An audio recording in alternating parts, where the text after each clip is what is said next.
여러분 안녕하십니까? 최상병 사건 수사 외압 의혹에서 대통령실이 개입한 정황이 추가로 확인됐습니다. 작년 8월 2일 해병대 수사단이 경찰에 넘겼던 사건 기록을 군 검찰이 회수한 날 의혹의 핵심 인물들 통화 목록에 윤 대통령 개인 번호가 여러 차례 등장했다는 소식을 전해드렸죠. 그런데 이날 대통령실의 누군가가 직접 사건의 핵심 인물인 유재은 국방부 법무관리관과 통화한 사실이 새롭게 확인된 겁니다. 먼저 조희원 기자의 단독 보도입니다.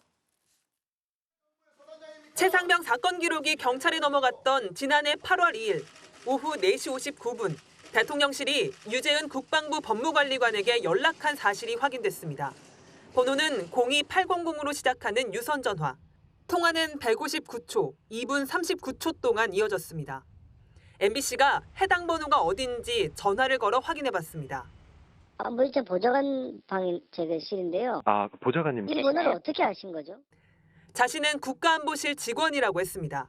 다만 올해 부임해 작년 8월 상황은 알지 못한다고 했습니다. 전화번호가 바뀌지 않았다면 대통령실 국가안보실 소속의 누군가가 유 관리관에게 직접 전화한 겁니다.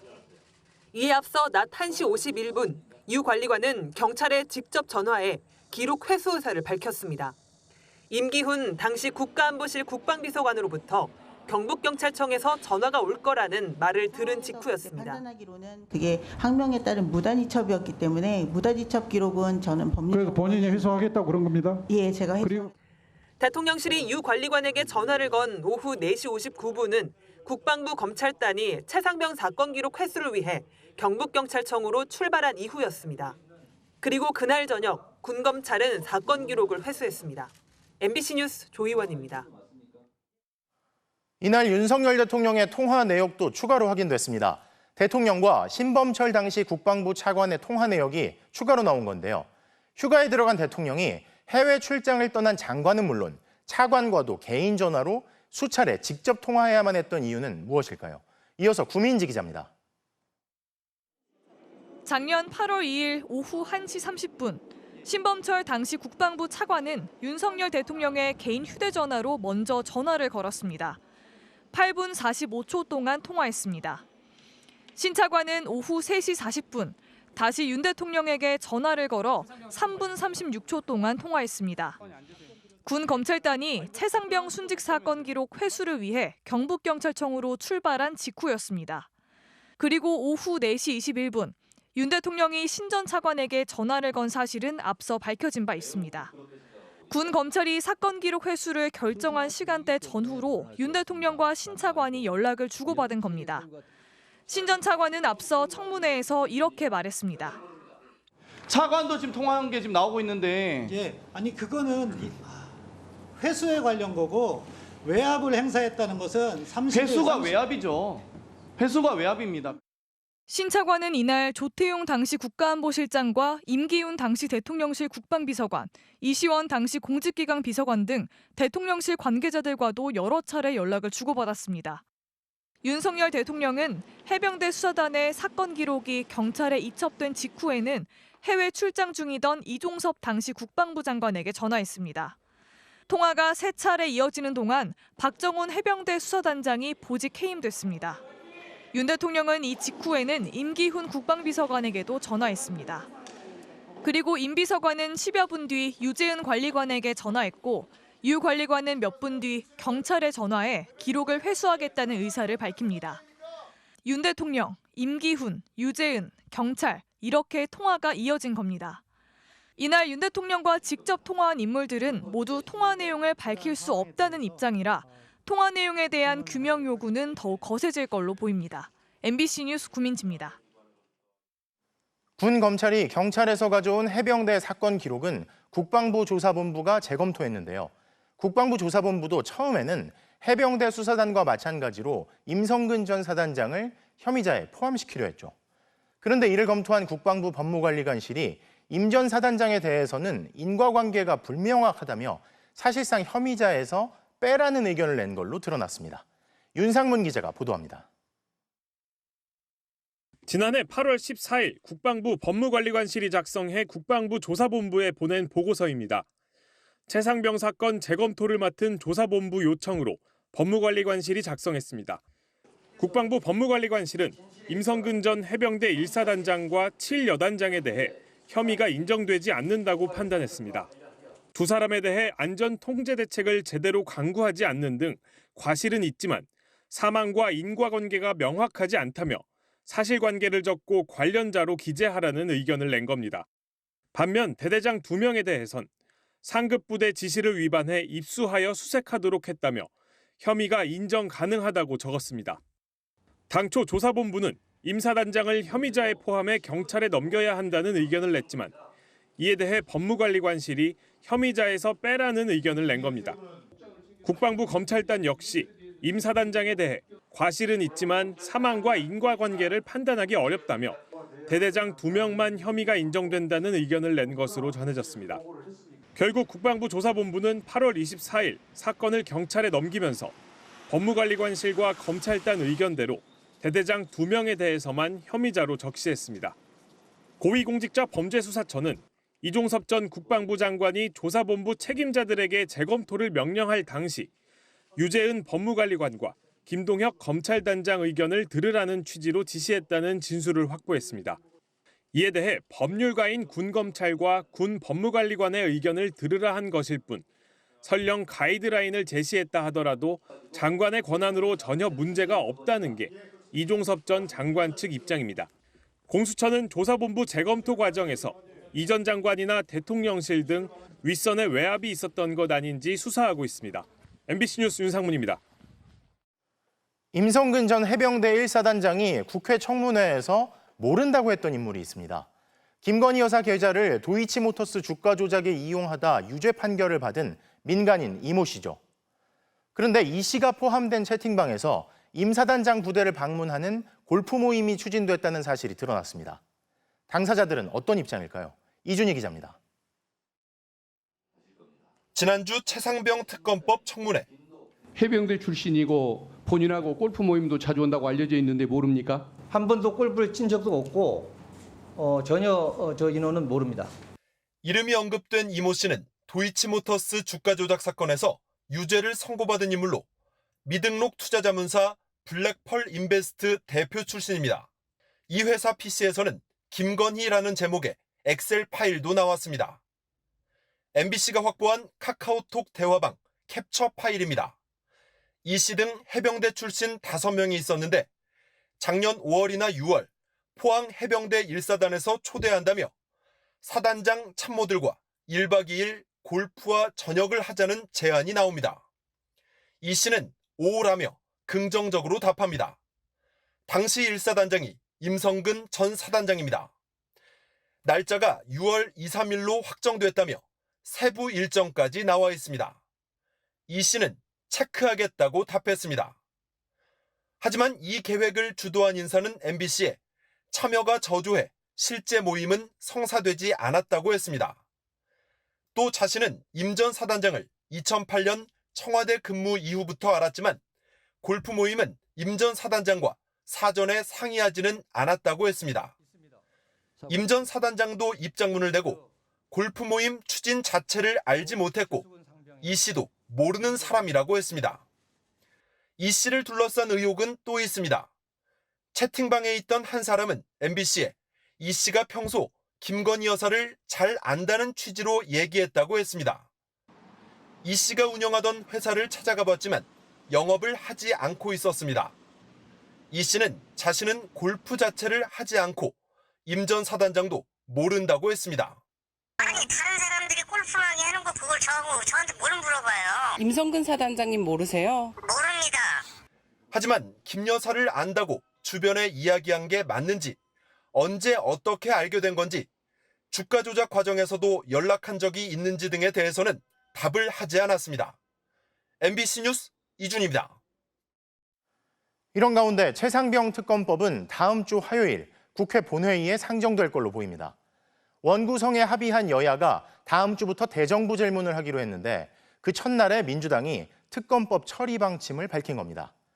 국민의힘에서도 일부 특검 주장이 나오는 가운데 윤 대통령이 국회를 통과한 특검 법안을 또다시 거부할 경우 재표결은 공교롭게도 고 최수근 상병 1주기 무렵 이뤄질 것으로 보입니다. 정상빈 기자입니다. 국민의힘과 더불어민주당이 내일 본회의에서 22대 국회 상반기 원 구성을 마무리하기로 합의했습니다. 여당목 부의장과 남은 7개 상임위원장을 뽑으면 개원 28일 만에 원 구성이 끝납니다. 여러 차례 만나서 국회 운영 관련된, 특히 본회의 관련된 일정에 합의에 이르렀고, 여야는 다음 주 2일부터 화, 수, 목, 사흘 동안 정치, 경제, 사회 분야 대정부 질문을 진행하는 의사 일정에도 합의했습니다. 이어 쉬지 않고 7월 임시국회가 이어집니다. 여야는 대정부 질문을 위해 열릴 본회의에서 처리할 안건까지는 합의하지 않은 상태인데 민주당은 첫날인 2일 최상병 특검법과 공영방송 지배구조를 개선하는 방송 3법, 방송통신위원회법 개정안을 처리할 방침입니다. 윤석열 대통령의 지시를 받고 이종섭 대한민국의 국방부 장관이 마치 전쟁이라도 난 듯 그렇게 일사불란하게 허겁지겁. 안건 협의 과정에 이어 본회의 상정, 표결까지 다시 여야의 충돌이 예상됩니다. 수적 우위를 앞세운 야권이 일정대로 최상병 특검법을 처리할 경우 대통령은 보름 안에 거부권을 행사할 수 있는데 법안 거부는 기정사실로 여겨집니다. 공교롭게 고 최상병 순직 1주기인 7월 19일 무렵 특검법 재표결이 이뤄질 가능성이 높다는 계산이 나옵니다. 민주당을 포함한 야권 의원은 192명, 300명 전원이 당론대로 재표결에 참여한다면 재의결 기준 200표에는 8표가 부족합니다. 21대 국회 당시 특검법 재표결 때처럼 또다시 국민의힘 이탈표 규모에 관심이 쏠립니다. 국민의힘에서도 안철수, 김재섭 의원이 특검 도입 필요성에 공감한다는 입장을 공개해왔는데 한동훈 전 위원장이 제안한 또 다른 자체 특검 법안이 변수가 될 수도 있어 보입니다. MBC 뉴스 정상빈입니다. 화성 리튬 배터리 공장 참사 소식입니다. 참사가 벌어진 경기도 화성의 리튬 배터리 공장에 대해 소방당국이 2번이나 대형 화재 위험을 경고했던 것으로 확인됐습니다. 소방당국은 화재가 난 건물을 콕 집어 경고했고 참사 3주 전엔 다시 공장을 찾아와 대형 소화기 비치까지 구체적으로 요구했던 사실이 MBC 취재 결과 드러난 겁니다. 고병찬 기자의 단독 보도입니다. 배터리에서 불꽃이 튀자 직원이 소화기를 뿌려보지만 잡히지 않습니다. 맹렬한 금속 화재에 일반 분말 소화기는 역부족이었습니다. 그런데 관할 소방서가 참사 3주 전 대형 소화기 비치 등 안전 조치를 요구했던 걸로 확인됐습니다. 대형 소화기 화재 났을 때 소형 소화기는 이렇게 빨리 소화 능력이 떨어지니까 대형 소화기 좀 비치 이렇게 공고. 지난 3월 경련으로 실시하는 정기 점검에서 위험 요소가 발견되자 후속 조치, 이른바 안전 컨설팅에 나선 겁니다. 6월 5일 날 화재 예방 안전 컨설팅을 나가서 화재가 발생하게 되면 위험하고 인명피해가 발생 우려가 크니까 철저히 이렇게 전반적으로 좀 잘해주세요 이렇게 컨설팅을. 앞서 3월 조사 보고서에도 구체적인 우려가 적시됐습니다. 공장에 알코올, 리튬 등 다량의 위험물이 있어 상황 발생 시 급격한 연소로 인한 연소 확대 우려가 있다는 거였습니다. 특히 3동 제품 생산 라인, 급격한 연소로 인한 인명피해 우려가 있다며 참사가 발생한 3동 건물에 대해 경고했습니다. 특히 3동은 제품 생산 및 포장 이런 거 하기 때문에 거의 한 직원들의 3분의 2가 이쪽에서 근무하기 때문에 공장 관계자분한테 이 조사할 당시에 충분히 안내를 했다고 그러더라고요. 경고음이 계속 울렸는데 참사를 막지 못한 셈입니다. 선진국의 경우에는 권고사항은 반드시 이것은 지켜야 된다는 안전의식 차이가 있습니다. 권고사항을 지켰다면 발생하지 않을 수도 있었다 이렇게 판단이 됩니다. 업체 측은 안전 조치를 다 했다는 입장이었습니다. 안전점검은 저희가 정기적으로 받는 걸로 알고 있습니다. 리튬 전지의 위험성을 저희가 알고 있기 때문에 최대한 근접한 소화기를 저희가 비치를 하고 있었습니다. 참사 이틀 전 화재에 이어 소방당국에 거듭된 경고까지 있었다는 점에서 향후 수사 역시 안전 불감증으로 인한 인재였는지를 밝히는 데 집중될 걸로 보입니다. MBC 뉴스 고병찬입니다. 화성 리튬 배터리 공장 화재로 숨진 희생자들의 합동 임시 분향소가 마련됐는데요. 현장에 저희 기자가 나가 있습니다. 조건희 기자. 자, 그런데 분향소에 영정사진이 없다고요? 네, 23명이나 되는 사망자가 발생했지만 그 누구의 영정도 위패도 보이지 않습니다. 시신 훼손이 심한 탓에 화재 발생 사흘째인 오늘까지 신원이 확인된 희생자는 3명뿐입니다. 사랑하는 이를 잃은 유족들은 물론 안타까운 마음에 분향소를 찾은 사람들의 추모가 종일 이어졌습니다.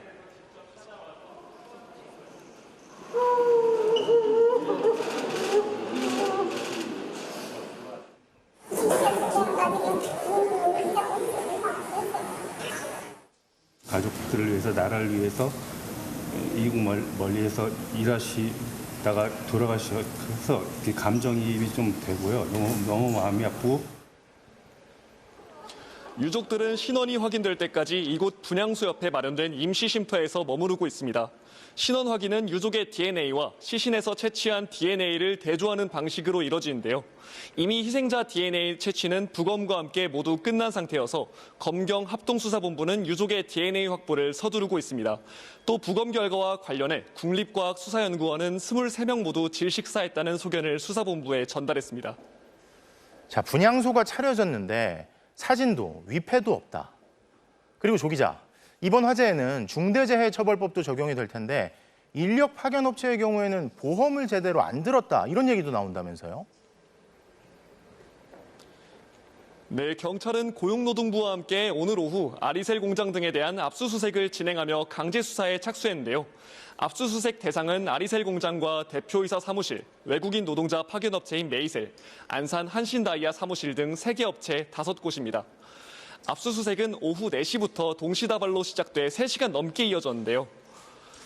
경찰과 노동부는 공정과 관련된 각종 서류와 전자정보, 관계자들의 휴대전화 등을 압수해 분석하고 분석이 끝난 뒤엔 피의자 소환 조사를 진행할 전망입니다. 이를 토대로 왜 불이 났는지, 대규모 인명피해가 발생한 이유는 무엇인지를 규명한다는 방침입니다. 지금까지 화성시청 임시합동분향소에서 MBC 뉴스 조건이었습니다. 이렇게 숨진 외국인들은 대부분 아리셀이 아닌 파견업체 소속인 것으로 알려지고 있습니다. 저희가 어제 뉴스에서 이 파견업체의 주소가 불이 난 아리셀 공장에 있다고 보도했었는데요. 해당 업체 측은 공장 건물에 사무실조차 없었고 사실상 불법 파견업체라고 시인했습니다. 장슬기 기자가 보도합니다. 숨진 외국인 노동자 대부분은 하청업체인 메이셀에 소속돼 있습니다. 화재 직후 아리셀 측은 이 하청업체에 정상적으로 도급 업무를 맡겨왔다고 설명했습니다. 도급 계약을 맺고 있어가지고 가능한 걸로 알고 있습니다. 하지만 하청업체인 메이셀 측의 설명은 전혀 다릅니다. 메이셀 측 관계자는 MBC와 통화에서 서류상으론 배터리 제조업체지만 사실상 외국인 인력을 파견하는 업체라고 시인했습니다. 통원버스 사진하고 문자로 보내줘요. 2층 식당에서 기다리면 그 회사 관리자 데리러 올 거다. 또 메이셀의 주소지는 불이 난 아리셀 공장 3동 2층으로 돼 있는데 이는 관행이었을 뿐 실제 사무실은 존재하지도 않는다고 밝혔습니다. 다 전화로 하기 때문에 재택근무도 많이 하고 그러니까 사무실이 필요가 없어요. 다른 데 사무실 얻으면 임대료도 나가고 하니까. 결국 불법으로 노동자를 파견하면서 합법적인 도급 계약인 것처럼 위장했을 뿐이라고 인정했습니다. 위장 도급이라고 보시면 될 거예요. 일 못하면 하루만 근무해도 다음날 이상 잘라달라 그러고. 아리셀이 편리한 대로 외국인 인력을 그때그때 가져다 썼다는 겁니다. 또 근로기준법상 5인 이상 사업장 같은 경우에는 해고가 자유롭지 않기 때문에 그런 부분에 있어서 좀 피하고자. 고용노동부는 현재 이 업체에 도급 계약서가 없는 상태라며 최근 5년 새 아리셀의 합청업체였던 모든 회사를 조사할 방침입니다. MBC 뉴스 장슬기입니다. 경찰은 화성 리튬 배터리 공장 화재에서 인명피해가 커진 이유로 안전교육이 제대로 되지 않았을 가능성을 살펴보고 있습니다. 외국인 이주 노동자가 많은 다른 지역은 안전교육이 잘 이뤄지고 있을까요? 이재욱 기자가 경기도 시화공단에 다녀왔습니다. 경기도 안산과 시흥은 기초자치단체 중 등록 외국인 수가 각각 전국 1등, 3등입니다. 이주 노동자가 많은 시화공단 때문입니다. 부족한 일손을 이주 노동자들로 채우고 있는데 아직 우리말이 서툰 사람들이 많습니다. 혹시 이 근처에서 일하시는 거예요? 몰라. 어디서 오셨어요? 네? 어디서 오셨어요? 나? 네. 누군지 모르겠어. 한국말 할 줄 아세요? 한국말 조금. 어디 나라에서 오셨어요? 빨간 사람. 얼마나 되셨어요, 한국 온 지? 우리 집은. 업체가 종종 외부 강사를 초빙해 안전교육을 진행하지만 한국어로 진행되는 교육으로는 충분히 이해하기 어려운 실정입니다. 회사에서 어느 나라 분들 외국인 노동자들 좀 많으시나요? 필리핀. 아, 필리핀. 그분들 한국말도 할 줄 아세요? 많이 못해요. 영어로 아니면 뭐 필리핀 말로? 딱히 그 정도는 아니에요. 그냥 한국말로. 그마저도 직업 소개소나 파견업체를 통해서 온 단기 이주 노동자들은 받지 않고 있습니다. 근무하시는 데에서는 외국인 노동자들 좀 있는 편인가요? 아니요, 그냥 용역으로만 와서. 좀 인명사고가 있는 거 대비해가지고 뭐 안전교육 이런 거는 그러면 아무래도 할 수 있는 상황은 아닌 거고. 갈 때마다 안전교육을 할 수가 없어요. 빨리 출근을 하면 일을 해야 되는 거죠. 안전사고가 발생했을 때 무엇에 대한 조치 이런 것들은 현실적으로 부족하다. 화성 배터리 공장 화재 사망자들도 대부분 단기 이주 노동자였습니다. 그때 당시에 작업했던 근로자들은 정규직이 아니라 일용직이 대부분이어서 건물 구조를 잘 몰라서 대피로를 제대로 찾지 못해서 한쪽으로 몰리면서 대피를 하지 못했던 것으로. 올해 3월까지 국내에서 발생한 산업재해 사고로 숨진 노동자는 모두 213명, 그중 24명이 이주 노동자였습니다. 산재 사망 10명 중 1명꼴입니다. 화성 배터리 제조 공장 화재는 단일 사고로는 가장 많은 이주 노동자가 목숨을 잃은 최악의 참사가 됐습니다. MBC 뉴스 이재욱입니다. 북한이 오늘 새벽 극초음속 미사일로 추정되는 탄도미사일을 동해 쪽으로 발사했습니다. 공중에서 폭발하긴 했지만 이번 주 한미일의 대규모 연합훈련을 겨냥해 미국에 과시하려는 목적으로 보입니다. 조희영 기자가 취재했습니다. 흰 연기를 뿜어내며 새벽 하늘을 가로지르는 비행체. 서울 동대문, 구로동을 비롯해 경기, 강원 등 곳곳에서 이 비행체의 궤적이 목격됐습니다. 그냥 연기를 부으면서 계속 이렇게 가길래 UFO인가? 뭐지? 그래. 합참은 북한이 오늘 새벽 5시 반 평양 일대에서 동해로 발사한 탄도미사일로 보인다고 했습니다. 고체 연료를 추진체로 쓰는 극초음속 미사일로 추정된다며 250km를 날아간 뒤 원산 앞바다 상공에서 폭발했다고 밝혔습니다. 음속의 5배 속도로 날아가 현존하는 방공망으로 막기 어려운 극초음속 미사일은 게임 체인저로 불립니다.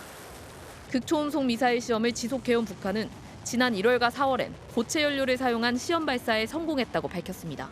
미사일 무력 건설의 3대 원칙을 빛나게 관철하게 됐다고. 작년 러시아 우주기지를 방문한 김정은 위원장은 러시아의 극초음속 미사일 킨잘에 특별한 관심을 보였습니다. 러시아는 세계에서 가장 앞선 극초음속 미사일 기술을 가진 것으로 평가됩니다. 지난주 푸틴 대통령은 북한과의 군사기술 협력을 선언했습니다. военно-технического сотрудничества с Корейской Народно-Демократической Республикой в соответствии с подписанным сегодня документом. 지금 국내에는 미국의 전략자산 루즈벨트 항공모함 전단이 들어와 있습니다.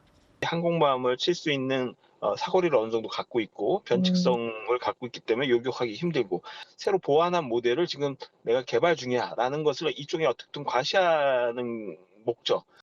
군은 9.19 군사합의 파기에 따라 오늘 연평도 등 서북도서에서 해상 사격 훈련을 7년 만에 재개했습니다. K9 자주포와 다연장 로켓 천무, 스파이크 미사일 등 290여 발을 남서쪽 공해상으로 발사했습니다. 이번 주에는 루즈벨트 항공모함 등이 참여하는 한미일 3국 최초의 대규모 군사훈련, 프리덤 엣지도 예정돼 있어 북한은 물론 중국과 러시아 등 주변국들의 반발도 예상됩니다. MBC 뉴스 조희영입니다. 국회 증인으로 출석한 류희림 방송통신심의위원장이 자신이 취임한 뒤 MBC에 대한 법정 제재가 줄었다고 주장했다가 의원들의 자료 요구와 질타가 쏟아지자 착오였다고 사과했습니다. 위증죄 논란에 휩싸이자 황급히 말을 바꾼 겁니다. 이혜리 기자입니다. 특정 언론사를 심의 대상으로 올리기 위해 가족과 측근 등을 동원한 혐의로 수사를 받는 류희림 방송통신심의위원장. 지난해 12월 말 MBC가 이 같은 민원사주 의혹을 보도한 뒤 MBC에 대한 방심위의 법정 제재가 급증했습니다. 그러나 어제 국회 과방위 전체 회의에 나온 류 위원장은 이런 지적을 일축했습니다. 누가 봐도 표적 심사잖아요. 그럼 작년보다 지금 올해 MBC에 대한 법정 제재가 줄은 것에 대해서는 어떻게 생각하십니까? 자신이 취임한 지난해 9월부터 연말까지 30여 건이던 MBC의 법정 제재가 올해 20여 건으로 줄었다고 말한 겁니다. 즉각 위증 논란이 제기되면서 근거를 내놓으란 요구가 이어지자 류 위원장은 의원들의 질의 순서에 끼어들거나 발언권을 요청하며 급히 해명에 나섰습니다. 제가 착오로 잘못 말씀드린 부분이 있어 바로잡고자 합니다. 지금 급하시죠. 그런데 급하시더라도 이정원 위원님 질의권을 침해하시면 안 돼요. 류 위원장은 전체 방송사들의 법정 제재 수를 잘못 말한 것이란 취지로 사과했지만 이마저도 거짓이란 질타를 받았습니다. 2024년에 전체 제재 건수가 20건이라고요? MBC만 30건입니다. 아니, 그거는 저희 방송통신심의위원회 것만 얘기한 겁니다. 무슨 선거방송심의위원회는 제외한 겁니다. 선거방송심의위원회는 선거일 전후 설치 운영되는 법정기구. 방심위원장이 선거방송 관련 안건을 선방심의 심의에 붙일 수 있고 법정 제재가 결정되면 방통위의 처분을 요청하는 것도 방심위의 역할입니다. 선방심의는 하늘에 있습니까? 구름 위에 떠 있습니까? 그러면 앞으로 방송사 제어가 할 때 선방심의 내용은 빼는 거죠? 3년 전 한 건에 불과했던 방심위의 MBC 법정 제재 건수는 지난해 류 위원장 취임 뒤 연말까지 넉 달 사이 9건. 올해 들어서는 22대 총선 선방심의까지 합쳐 상반기에만 30건으로 급증했습니다. MBC 뉴스 이혜리입니다. 전국 광역기초의회 의원들이 지난 2년간 세금 240억 원을 써가며 1,000번 넘게 외유성 해외 출장을 갔다는 소식 어제 전해드렸는데 이어서 전해드립니다. 저희가 출장지 정보를 모두 확보해 분석을 해봤습니다. 출장마다 목적은 다 달랐지만 지역들에는 공통점이 있었는데요. 지방 의원들이 가장 많이 간 곳은 어디였을까요? 남효정 기자의 단독 보도입니다.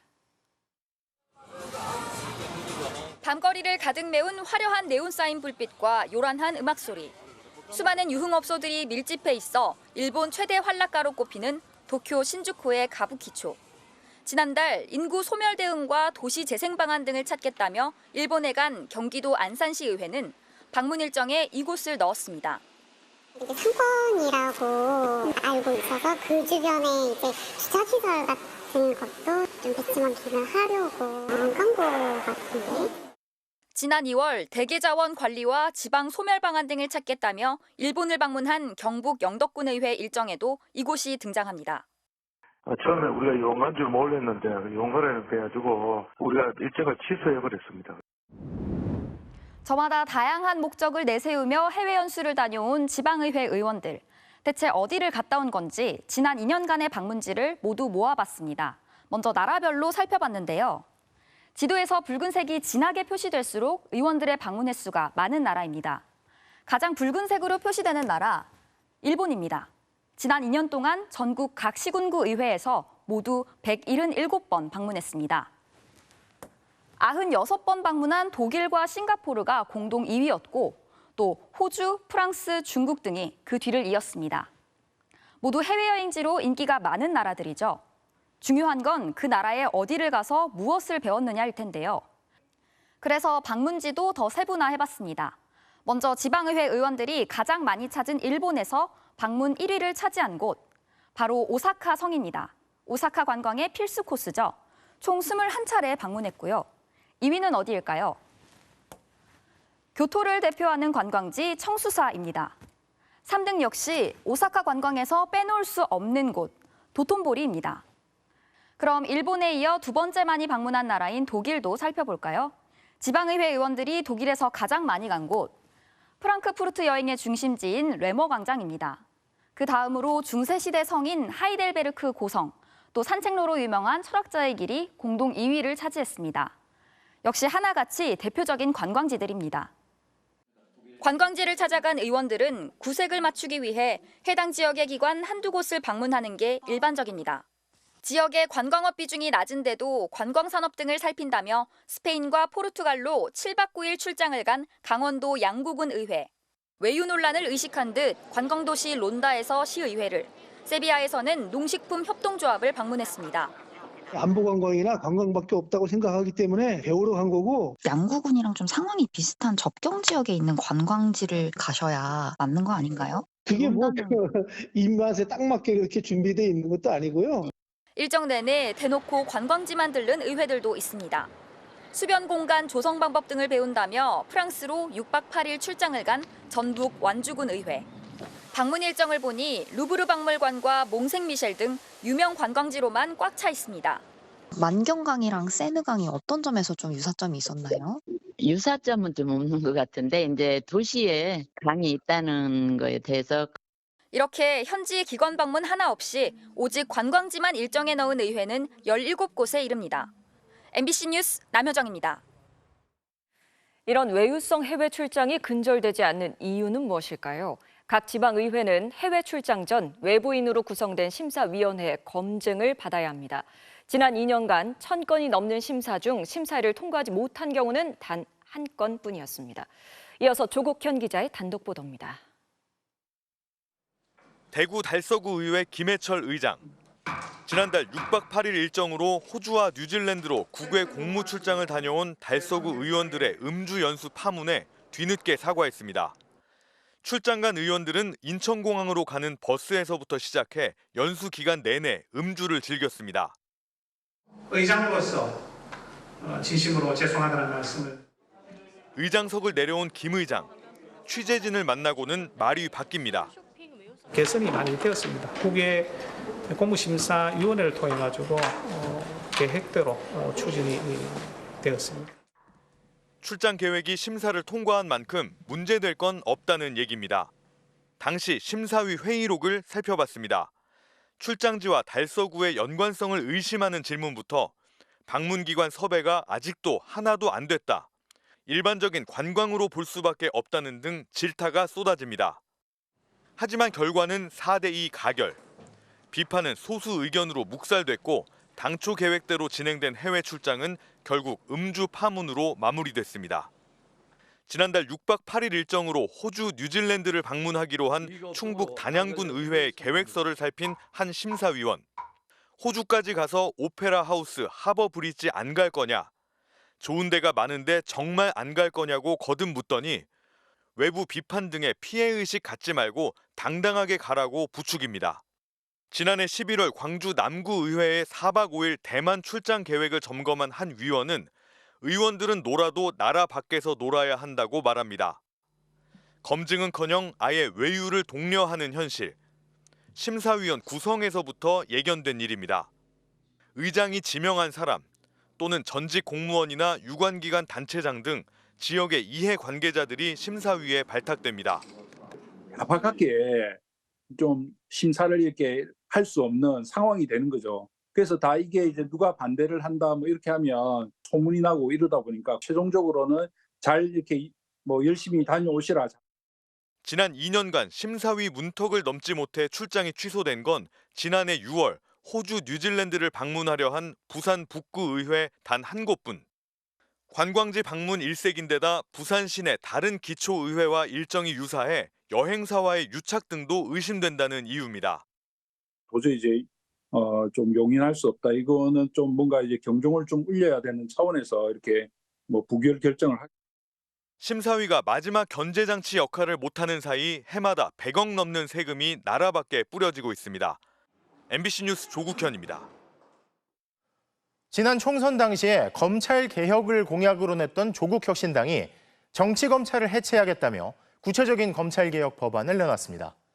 민주당도 곧 법안을 발의할 예정인데 지난 정부 당시 윤석열 검찰총장과 충돌한 검사였거나 검찰의 수사를 받았던 의원들이 검찰개혁을 앞장서 추진하고 있죠. 국민의힘은 검찰개혁이란 명분과 달리 본질은 보복이라며 반발하고 있습니다. 나세훈 기자입니다. 조국혁신당 조국 대표가 직접 검찰개혁 법안 발표에 나섰습니다. 핵심은 지금 검찰을 없애는 겁니다. 되돌릴 수 없는 검찰개혁을 하겠습니다. 검찰청의 공소청 전환을 통해 정치검사가 양산되는 구조를 허물겠습니다. 검찰이 가진 수사권과 기소권을 쪼개어 기소권은 새로 만든 공소청에 넘겨 재판 업무만 맡기고 중대범죄수사청을 신설해 부패, 경제범죄 등 수사를 맡기겠다는 겁니다. 수사권, 기소권을 모두 행사해온 검사들이 계속 수사를 하려면 중수청 수사관으로 신분을 바꿔야 합니다. 검사의 수사권을 사실상 빼앗겠다는 겁니다. 사표를 내시면 사표를 받아야 된다고 생각합니다. 다 떠나셔야죠. 근데 뭐가 줄어들었습니까? 진짜 줄여야 된다. 더불어민주당도 정치검찰의 수사 조작 사례를 수집하겠다고 예고했습니다. 민주당과 조국혁신당 의원들은 고위공직자범죄수사처가 검찰을 견제할 수 있도록 인력을 확충하고 수사권을 넓히는 방안을 함께 논의했습니다. 검찰개혁에 적극적인 민주당 이성윤, 조국혁신당 조국, 황운하, 박은정 의원은 문재인 정부 당시 윤석열 검찰총장과 충돌한 검사였거나 검찰의 수사 대상이었습니다. 국민의힘은 사적보복에 입법권을 동원한다고 날을 세웠습니다. 검찰개혁을 검찰청 폐지 명분으로 내세웠지만 그 본질은 원한 사무친 입법 보복이라는 것이 다수의 시각입니다. 조국혁신당과 민주당은 검찰개혁 법안을 다음 달 차례로 발의할 예정입니다. 야권이 최상병 특검법, 방송사법에 이어 검찰개혁을 주제로 입법 공세를 이어가고 있습니다. MBC 뉴스 나세웅입니다. 의대생 2,000명 증원은 대통령실이 밀어붙인 것 아니냐? 아니다. 대통령실이 아니라 보건복지부 차원에서 과학적인 근거를 통해 결정한 일이다. 오늘 의정 갈등 사태 해결을 위한 국회 청문회에서 나왔던 공방인데요. 사태 해결이 미뤄지는 가운데 내일은 또다시 주요 병원 교수들이 무기한 휴진에 들어갑니다. 윤수환 기자가 보도합니다. 야당 의원들은 의료 공백 장기화에 불씨가 된 의대 2,000명 증원의 근거를 따져 물었습니다. 특히 대통령실이 정해준 숫자 아니냐는 이유에 공세를 집중했습니다. 장관님이 지난 겨울 대통령실이 보고를 갖다가 사색이 되어서 돌아왔다는 말은 저도 복수의 관계자들로부터 들었습니다. 정부 관계자들은 복지부가 과학적 근거로 제시한 규모라며 일축했습니다. 대통령이 했다 이렇게 주장할 수 있는 거 아니에요? 제가 말씀을 드리지 않습니까? 제가 결정한 사안이라고. 조규홍 복지부 장관은 의료계의 반발을 예상했다면서도 사태가 길어질 줄은 몰랐다며 고개를 숙였습니다. 환자, 그다음에 그 가족분들 그리고 현장에서 일하고 계시는 의료진들께 송구한 마음입니다. 그러나 증원 규모 결정의 배경을 놓고 야당과 정부 측의 설전이 이어지면서 급기야 대통령과 가까운 걸로 알려진 이씨성의 역술인이 거명되기도 했습니다. 심지어 2,000공이라는 말까지 공유하고 있습니다. 그리고 이 특정인의 성씨가 이씨여서 2,000명이 됐다는데 그렇다면 5씨나 6씨였으면 어떻게 됐겠습니까?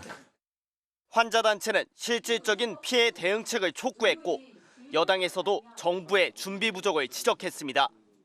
적절한 대응책을 강구하지 않고 저는 이 정책을 시행했는지 이 부분에 대해서는 문제 제기를 좀 하고 싶습니다. 정공희 대표는 끝내 나오지 않은 가운데 이면택 대한의사협회장은 정부 책임론을 되풀이했습니다. 어떻게 하면은 의정 갈등을 해결할 수 있을까요? 기본적으로 말씀드리면 해결을 할 수가 없습니다. 네? 서울 신촌 세브란스병원 등 연세의료원 산하 병원 3곳의 교수들은 예고한 대로 내일부터 비응급 환자에 대한 무기한 휴진에 들어가겠다고 밝혔습니다. MBC 뉴스 윤수환입니다. 막말 논란을 빚은 국가인권위 김용원 이충상 위원을 비롯한 인권위원들이 향후 전체 회의에 불참을 선언했습니다. 전례 없는 보이콧에 인권위는 파행 운영이 불가피해졌습니다. 이지은 기자가 보도합니다.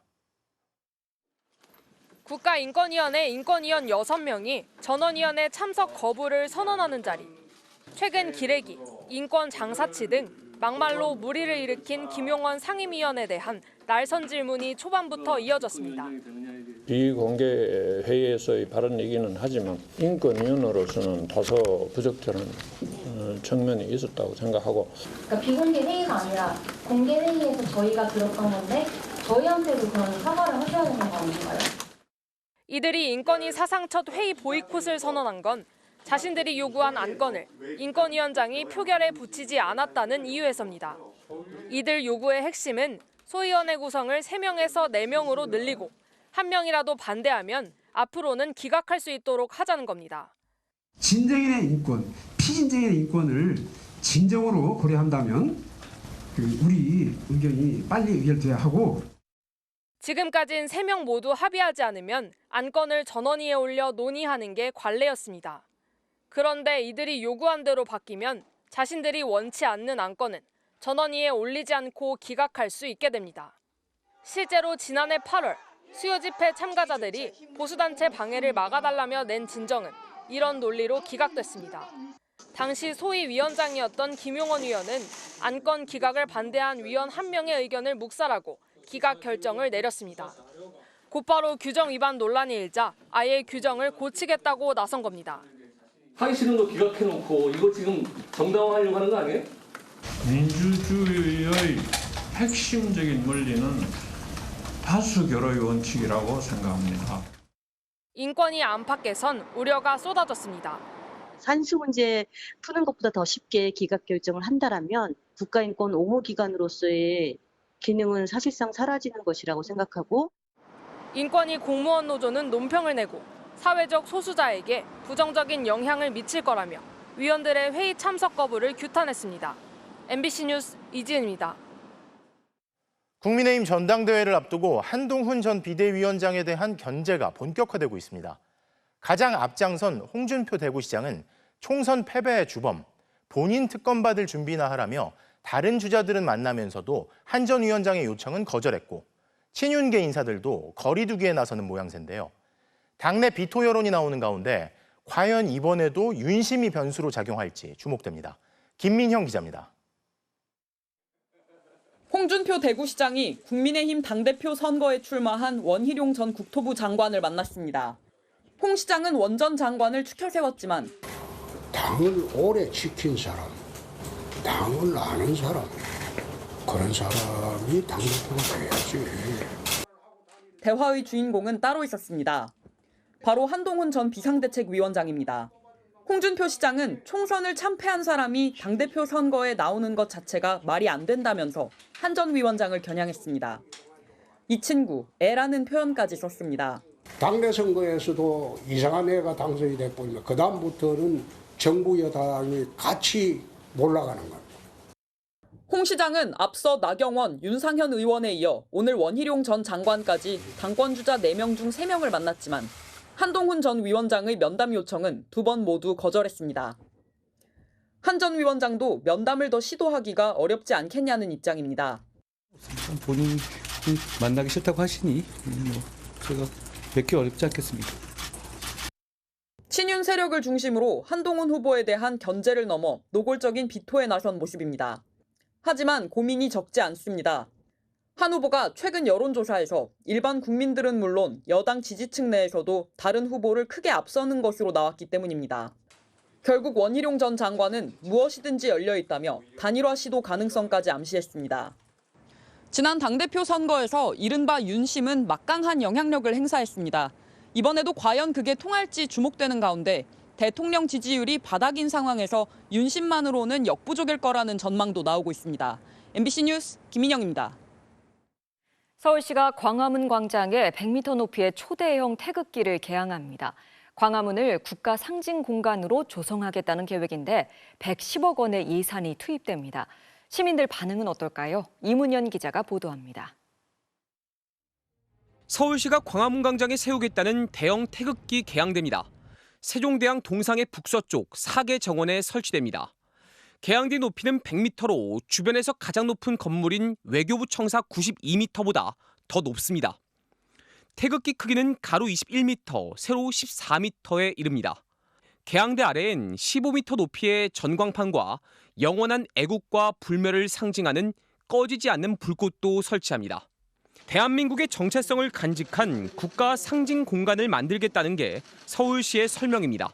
그리고 나라를 어떤 상징하는 가장 큰 좋은 상징물이지 않습니까? 이 상징물을 광화문 광장에 대한민국에서 가장 높은 높이로 하나 세우려고 합니다. 서울시는 미국 초대 대통령을 기리는 워싱턴 DC 기념탑, 아일랜드 더블린 스파이어 등을 참고했다고 밝혔습니다. 하지만 서울시의 이 같은 계획에 시민들 시선은 곱지 않습니다.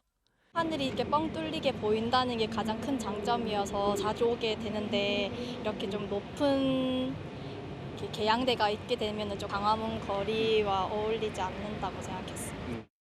애국심을 강요한다는 비판도 나왔습니다. 저렇게 동상들도 여러 개 있고 우리나라를 잘 알릴 수 있는 것들도 많은데 굳이 또 이 태극기를 설치를 하는 게 태극기가 있음으로써 뭔가 애국심을 강요받을 수 있는 반면 국가 위상이 더 높아질 거란 의견도 있습니다. 세종대왕이나 이순신 장군님 같은 하나의 위상으로서 더욱더 돈보기가 되고 더욱더 높이 나라 사랑하는 마음을 많이 가질 것 같습니다. 박원순 서울시장 재임 기간인 지난 2015년에도 국가보훈처가 광복 70주년 기념 사업으로 광화문 광장에 태극기 설치를 추진했지만 논란 끝에 무산됐습니다. 초대형 태극기 설치 등 공간 조성엔 예산 110억 원이 들어갑니다. 서울시는 조형물 설치를 위해 시민단체와 시의회, 공무원 등 12명으로 구성된 광장 운영 시민위원회의 심의를 본격 추진하겠다고 밝혔습니다. MBC 뉴스 이문현입니다. 축구선수 손흥민 선수의 아버지인 손흥정 감독과 코치진들이 아동학대 혐의로 피소된 사실이 뒤늦게 알려졌습니다. 손 감독이 욕설을 하고 코치진들이 체벌을 했다는 것이 고소를 한 유소년 부모 측의 주장인데요. 손 감독 측은 사과의 뜻을 밝히고 사실과 다른 부분이 많다며 수사에 협조하겠다고 밝혔습니다. 이송미 기자입니다. 한 유소년 선수 왼쪽 허벅지에 푸르스름한 자국이 남아 있습니다. 지난 3월 손축구 아카데미의 일본 오키나와 전지훈련에 참가했던 선수 사진입니다. 손축구 아카데미는 손흥민 선수 아버지인 손 감독이 운영하는 유소년 축구 훈련 기관입니다. 당시 전지훈련에는 손 감독과 2명의 코치, 그리고 여러 명의 유소년 선수들이 참가했습니다. 그런데 한 코치가 경기에 진 팀을 골대에서 중앙선까지 20초 안에 뛰게 시켰고 제 시간 안에 들어오지 못한 4명은 엎드려서 코너킥봉으로 엉덩이를 맞았다고 유소년의 부모는 주장했습니다. 하지만 아카데미 측이 때린 사실도 인정하지 않아 2주 진단서를 첨부해 고소하게 됐다고 했습니다. 그런 적 없다, 때린 적도 없고 아무것도 없다. 그 손 측에서 거짓말로 오리발을 내밀어서 거기 가서부터 실망감이 너무 컸어요, 계속. 또 손흥정 감독이 선수가 실수를 하거나 훈련을 따라오지 못하면 자주 욕을 했다고 주장하고 있습니다. 강원경찰청은 욕설과 폭행 혐의가 있다고 보고 지난 4월 손흥정 감독과 코치진 2명을 검찰에 송치했고 현재 수사가 진행 중입니다. 손흥정 감독은 인터뷰에 응하지 않고 홈페이지를 통해 대신 입장을 전했습니다. 손 감독은 입장문을 통해 마음의 상처를 받은 아이와 그 가족분들께 깊은 사과의 뜻을 전한다고 밝혔습니다. 하지만 고소인의 주장이 사실과 다른 점이 많다며 왜곡하거나 숨기지 않고 수사에 적극 협조하고 있다고 해명했습니다. 또 고소인 측이 수억 원의 합의금을 요구했지만 수용할 수 없어 합의에 이르지 못했다며 아이들에 대한 사랑이 전제되지 않은 언행과 행동은 결코 없었다고 덧붙였습니다. MBC 뉴스 이송미입니다. 보건복지부가 산모들이 제왕절개로 출산할 때 통증을 줄이기 위해 선택하는 무통주사와 페인버스터를 함께 쓰지 못하도록 하는 행정예고안을 내놨었는데요. 관련 보도 이후 비판 여론이 일자 행정예고안을 수정하겠다고 번복했습니다. 행정예고는 당장 다음 달 시행인데 복지부가 바꾸겠다는 말만 해놓고 수정 지침을 내리지 않아 산모와 병원 등 현장에선 혼란이 커지고 있습니다. 이혜선 기자입니다. 오는 2월 출산 예정인 김민영 씨는 출산 방법을 놓고 고민입니다. 제왕절개로 분만할 때 통증을 줄여주는 국소 마취 시술인 페인버스터를 사용할 수 있을지를 알 수가 없어 혼란스럽습니다. 내가 어떤 약품을 받을 수 있는지, 제왕절개를 해야 될지 이런 것도 되게 고민되고 걱정되고 하는 부분인데 나라에서 이 법을 계속 번복하고. 보건복지부는 지난 5월 제왕절개 분만 시 무통주사와 국소 마취 시술인 페인버스터를 같이 쓸 수 없다고 행정 예고했습니다. 산모들 선택권을 제한해 반발이 거세다는 MBC 보도에 현장 의견을 수렴해 이달 안에 이를 수정하겠다고 밝혔습니다. 하지만 당장 행정 예고가 시행되는 7월이 다가왔지만 명확한 방침이 나오지 않고 있습니다. 산모들과 산부인과에선 혼란이 가중되고 있습니다. 대한분만병의원협회는 무통주사와 페인버스터 두 치료법 병용에 대한 유용성은 충분히 입증됐고 산모의 빠른 회복과 태아의 안전 면에서 유용하다며 해당 예고안에 대한 우려 의견서를 제출하기도 했습니다. 내가 진료를 받고 싶은 내용을 병용진료라는 이유 하나로 금기하고 막고 이런 형태로 국가가 진료 내용에 대해서 자기 결정권에 대한 심각한 침해를 하고 복지부는 무통주사와 페인버스터를 같이 쓸 수 있게 하도록 결정했지만 당초 80%에서 90%로 올리기로 예고했던 본인 부담률에 대한 합의가 되지 않아서 행정예고 수정이 늦어지고 있다고 밝혔습니다. 자연분만 하고 싶은데 못해서 제왕절개하는 분들도 분명히 있을 거고 거기에 이런 경제적인 부담까지 좀 더 얹어진다라고 하면은 당연히 더 억울하고. 복지부는 산부인과학회와 마취통증학회를 포함해 본인 부담률에 대한 의견을 수렴하고 있다며 본인 부담률을 100%로 부담하는 걸로 결정됐다는 일부 보도는 사실이 아니라고 선을 그었습니다. MBC 뉴스 이혜선입니다. 미국에서는 이상기후로 인한 날씨 변화가 심상치 않습니다. 북동부 지역에서는 40도를 웃도는 기록적인 폭염으로 밀랍 조형물이 아이스크림 녹듯 녹아내리기도 했고 중부 지역에서는 폭우로 주민들이 대피해야 했습니다. 장유진 기자가 보도합니다. 조형물의 얼굴이 하늘을 향하고 있습니다. 에이브러햄 링컨 전 미국 대통령을 묘사한 높이 1.8m의 밀랍 조형물인데 지난 2월 초등학교 교정에 설치될 때만 해도 허리를 꼿꼿하게 편 채 얼굴은 정면을 향해 앉아 있었습니다. 이 조형물이 흡사 아이스크림처럼 녹아버린 건 40도에 가까운 폭염이 며칠째 이어진 탓입니다. 조형물을 제작한 예술가는 섭씨 60도까지 충분히 버틸 수 있을 거라고 생각했다면서 이렇게 쉽게 녹아버린 건 상상도 못했다고 말했습니다. SNS에서는 링컨 조형물이 더위를 견디지 못했다거나 기후 위기를 반영한 진정한 예술작품이라는 등 다양한 반응이 나왔습니다. 6월에 찾아온 이례적인 폭염은 미 북동부 지역만의 문제는 아닙니다.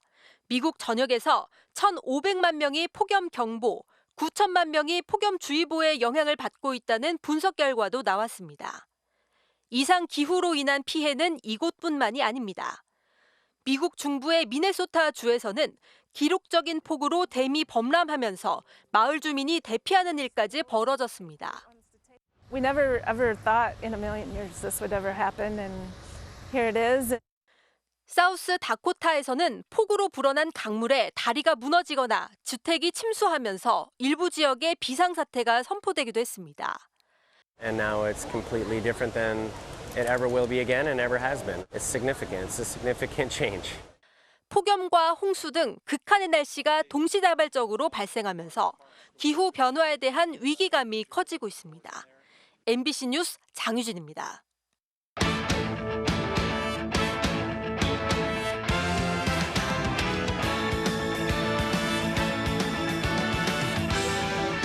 수요일 밤 스포츠 뉴스입니다. 파리올림픽 개막이 이제 한 달 앞으로 다가왔습니다. 현지 무더위에 대한 걱정이 큰데요. 우리 선수단은 막바지 컨디션 관리에 집중하고 있습니다. 박재용 기자입니다.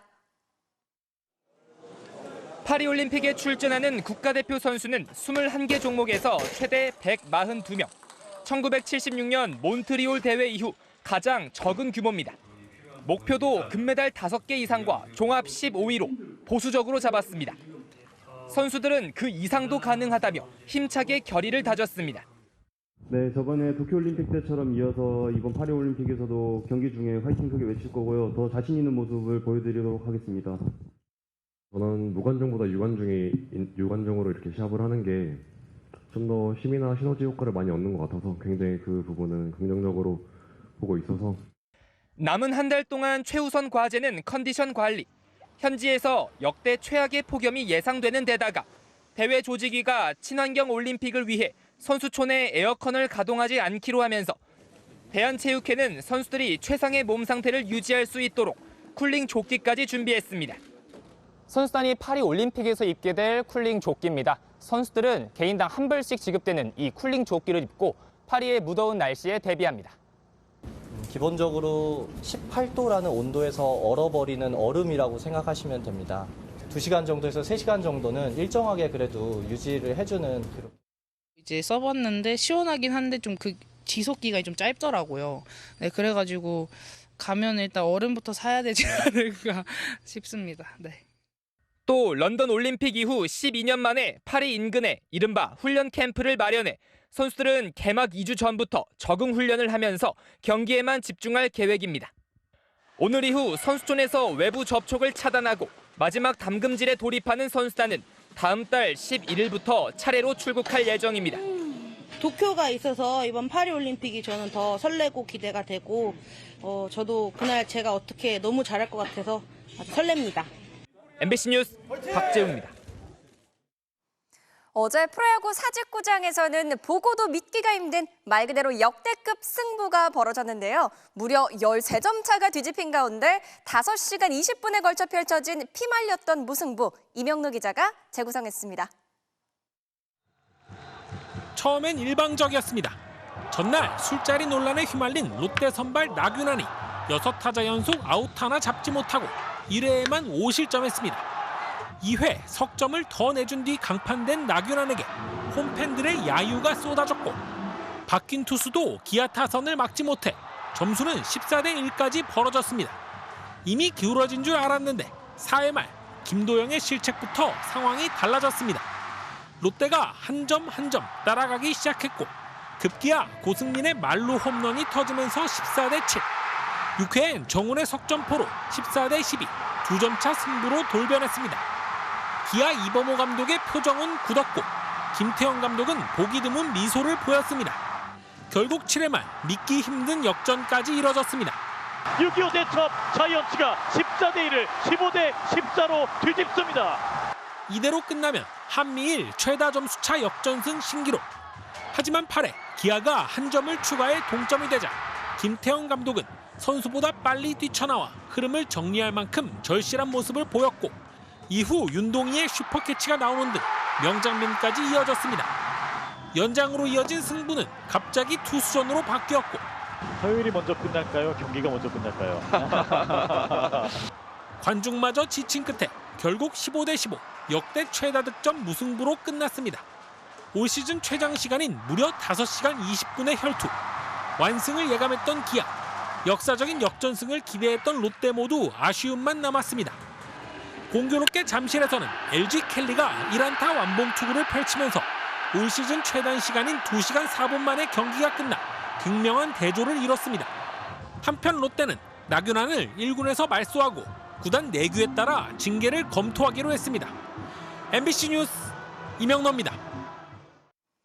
우리 축구대표팀의 막내 배준호 선수가 새 시즌 준비를 위해 영국으로 출국했습니다. 다음 시즌은 2자릿수 득점을 기록하겠다는 각오를 밝혔습니다. 수요일 밤 스포츠 뉴스였습니다.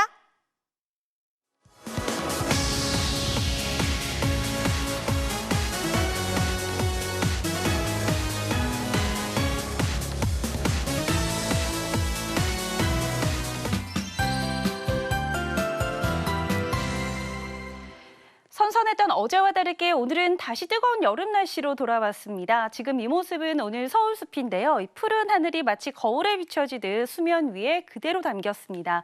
반면 비구름이 다가오고 있는 제주도는 이 하늘도 바다도 온통 회색빛인데요. 이러한 상황은 위성 영상에서도 또렷이 보입니다. 현재 중부지방 중심으로는 맑은 날씨를 보이고 있고요. 제주 남쪽 해상으로는 정체전선이 위치해 있는데요. 내일 새벽이 되면 남해안 지방에 본격적으로 비를 뿌리겠습니다. 특히 밤 사이에 제주와 남해안을 중심으로는 시간당 30mm 안팎의 강한 비가 오겠는데요. 호우 예비특보가 내려진 제주도를 중심으로는 모레까지 최고 150mm의 많은 비가 내리겠습니다. 이 중부지방에서는 이번 주 토요일부터 본격적으로 비구름이 다가오겠습니다. 보시다시피 7월 첫 주에도 내내 비 소식이 있습니다. 정체전선이 남북을 오르내리면서 곳에 따라 매우 강하고 많은 비가 내릴 것으로 보입니다.